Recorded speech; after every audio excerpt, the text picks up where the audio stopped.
Hello friends, നമുക്ക് മാത്സിൻ്റെ ഒരു 5 previous year questions ചെയ്ത് നോക്കാം. ആദ്യത്തെ ക്വസ്റ്റ്യൻ, ഒരു സംഖ്യയുടെ വർഗത്തോടു കൂടി 51 ചേർത്താൽ 676 കിട്ടും. സംഖ്യ ഏത്? അപ്പോൾ നമുക്ക് സംഖ്യയെ എക്സ് എന്ന് എടുക്കാം. അപ്പോൾ ആ സംഖ്യയുടെ വർഗത്തിൻ്റെ കൂടെ, അതായത് വർഗം എന്ന് പറയുമ്പോൾ എക്സ് സ്ക്വയർ, അതിൻ്റെ കൂടെ 51 ആഡ് ചെയ്താൽ 676 കിട്ടുമെന്നാണ് പറഞ്ഞത്. ഇത് ഇത്രയും നമുക്ക് ക്വസ്റ്റ്യനിൽ തന്നിട്ടുണ്ട്. ഇനി അപ്പോൾ ഈ എക്സ് സ്ക്വയറിനെ ഇവിടെ എഴുതിയിട്ട് 51 നമുക്ക് ഇപ്പുറത്ത് കൊണ്ടുപോകാം. അപ്പോൾ 676 മൈനസ് 51 എന്ന് വരുമ്പോഴത്തേക്കും x square is equal to 676 51 പോയാൽ 625 എന്ന് കിട്ടും. Therefore x is equal to എത്രയെന്ന് കിട്ടും? സ്ക്വയർ 25ൻ്റെ സ്ക്വയറാണ് 625. അപ്പം എക്സ് എന്ന് പറയുന്നത് 25 സംഖ്യ എത്രയും നമുക്ക് കിട്ടിക്കഴിഞ്ഞു? 25 കിട്ടി. ഇനി നെക്സ്റ്റ് ക്വസ്റ്റ്യൻ ആണ്, 400-നും 1100-നും ഇടയ്ക്ക് 6ൻ്റെ എത്ര ഗുണിതങ്ങളുണ്ട് എന്നാണ് ചോദിച്ചത്. ഇങ്ങനെ ഏതെങ്കിലും രണ്ട് സംഖ്യ തന്നിട്ട് അതിൻ്റെ ഇടയ്ക്ക് ഏതെങ്കിലും ഒരു നമ്പറിൻ്റെ എത്ര ഗുണിതമുണ്ട് എന്നിങ്ങനെ ചോദിച്ചാൽ നമ്മൾ ആദ്യം എന്ത് ചെയ്യണം? ഈ 400-നെ 6 തന്നിരിക്കുന്ന ഏത് നമ്പറിൻ്റെ ഗുണിതമാണ് ചോദിച്ചിരിക്കുന്നത്, അപ്പോൾ ആ സംഖ്യ കൊണ്ട് ഡിവൈഡ് ചെയ്യണം. ഡിവൈഡ് ചെയ്യുമ്പോഴത്തേക്കും 40 എടുക്കുമ്പോഴത്തേക്കും 6 പ്രാവശ്യം 36, ബാലൻസ് എത്ര വരും? 4, പിന്നെയും 40, അപ്പം എത്ര വരും? 6 പ്രാവശ്യം 36. ഇനി നമുക്ക് ചെയ്യണ്ട, അവിടെ കിടക്കട്ടെ. നമുക്ക് ഇതാണ് റിമൈൻഡറാണ് ആ വിഷയം. ദെൻ അതേപോലെ തന്നെ ഈ 1100-നെയും നമുക്ക് എന്ത് ചെയ്യണം? 6 കൊണ്ട് ഡിവൈഡ് ചെയ്യണം. അപ്പോൾ 11 എടുത്താൽ ഒരു പ്രാവശ്യം 6, ബാക്കി എത്ര വരും? 5, 0, 6 8 48, പോയിട്ട് എത്ര വരും? 2 വരും, പിന്നെയും 20. അപ്പോൾ 6 3 18 എന്ന് കിട്ടും. ഇനി നമുക്ക് നോക്കണ്ട. അപ്പോൾ ഈ കിട്ടിയ നോക്കിയാൽ റിമൈൻഡർ 66-ഉം 181. ഇതിൽ എന്താണ്? വലുതിൽ നിന്നും ചെറുത് കുറയ്ക്കണം. 183 മൈനസ് 66 ചെയ്യണം. അപ്പോൾ ഇവിടെ നിന്ന് ബാലൻസ് എടുത്ത 13, ഇവിടെ 7 ആയി. 13-ൽ നിന്ന് 6 പോയാൽ 7, ബാക്കി 7-ൽ നിന്ന് 6 പോയാൽ 1, ബാക്കി 1. അപ്പോൾ എത്ര ഉണ്ടെന്നാണ്? അപ്പോൾ 400-നും 1100-നും ഇടയ്ക്ക് 6ൻ്റെ എത്ര ഗുണിതങ്ങളുണ്ടെന്ന് വെച്ചാൽ 117 ഗുണിതങ്ങളാണ് ഉള്ളത്. ഓക്കെ, ഇനി നെക്സ്റ്റ് മൂന്നാമത്തെ ക്വസ്റ്റ്യനാണ്, ഒരു സംഖ്യയുടെ 3 മടങ്ങിനോട് 12 കൂട്ടിയപ്പോൾ ആ സംഖ്യയുടെ 5 മടങ്ങായി എങ്കിൽ സംഖ്യ ഏതെന്നാണ്. അപ്പോൾ നമുക്ക് സംഖ്യ എക്സ് എന്നെടുക്കാം. അപ്പോൾ ആ സംഖ്യയുടെ 3 മടങ്ങ് എന്ന് പറയുമ്പോൾ 3x മടങ്ങിനോട് 12 കൂട്ടി, 12 എന്ത് ചെയ്യാണ്? കൂട്ടി, ആഡ് ചെയ്തു. അപ്പോൾ ആ സംഖ്യയുടെ 5 മടങ്ങായി. അതായത് അത് എന്തിനു തുല്യ? 5.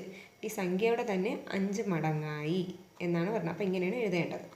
ആ സംഖ്യയുടെ തന്നെ 5 മടങ്ങായി എന്ന് പറഞ്ഞാൽ അത് ആ സംഖ്യയുടെ, ഇപ്പം നമ്മളിവിടെ എഴുതിയതിന് ഈക്വൽ ടു 5x എന്നായി. അപ്പോൾ നമുക്ക് 3xനെ അപ്പുറത്ത് കൊണ്ടുപോകാം.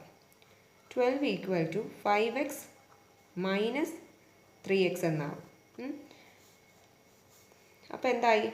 12 ഈക്വൽ ടു 2x എന്നായി. ദെർഫോർ ഈ x ഇസ് ഈക്വൽ ടു എന്തെന്നായി? 12. x ഇവിടെ തന്നെ ഉണ്ട്, ഞാൻ ഇങ്ങോട്ട് എഴുതിയെന്നേ ഉള്ളൂ. 2 താഴെ പോവും. അപ്പോൾ എത്രയായി? 6 എന്ന് കിട്ടും. അപ്പോൾ ദെർഫോർ x എന്ന് പറയുന്നത് 6 ആയി. അപ്പോൾ സംഖ്യ എത്രയെന്നാണ് കിട്ടിയത്? നമുക്ക് 6 എന്ന് കിട്ടി. മനസ്സിലായെന്ന് വിചാരിക്കുന്നു.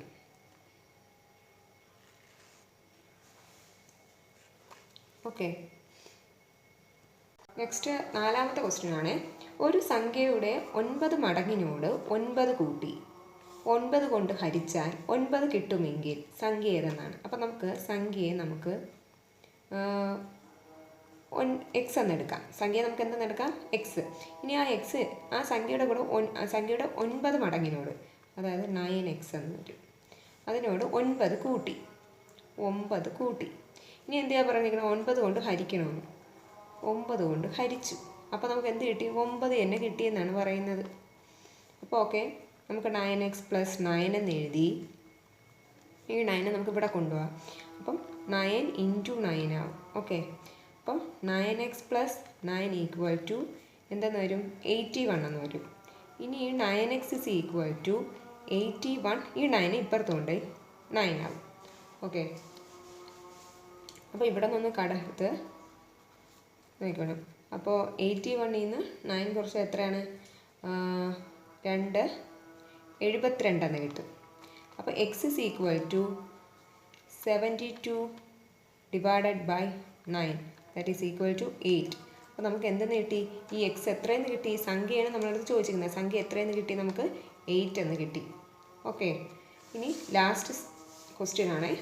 100നും 700നും ഇടയിൽ 3ൻ്റെ എത്ര ഗുണിതങ്ങളുണ്ട്? നമ്മൾ നേരത്തെ പറഞ്ഞ അതേ ഇതാണ്. 6ന് വെച്ച് നമ്മൾ മൂന്നാമത്തെ ക്വസ്റ്റ്യനിൽ പറഞ്ഞ അതേ മെത്തേഡ് തന്നെയാണ്. ഇവിടെ 100ഉം 700ഉം 3ൻ്റെ ഗുണിതമാണ് പറഞ്ഞിരിക്കുന്നത്. അപ്പോൾ നമുക്ക് നോക്കാം. 3 വെച്ചിട്ട്, അപ്പോൾ ആദ്യത്തെ 100നെ നമുക്ക് ഡിവൈഡ് ചെയ്യണം.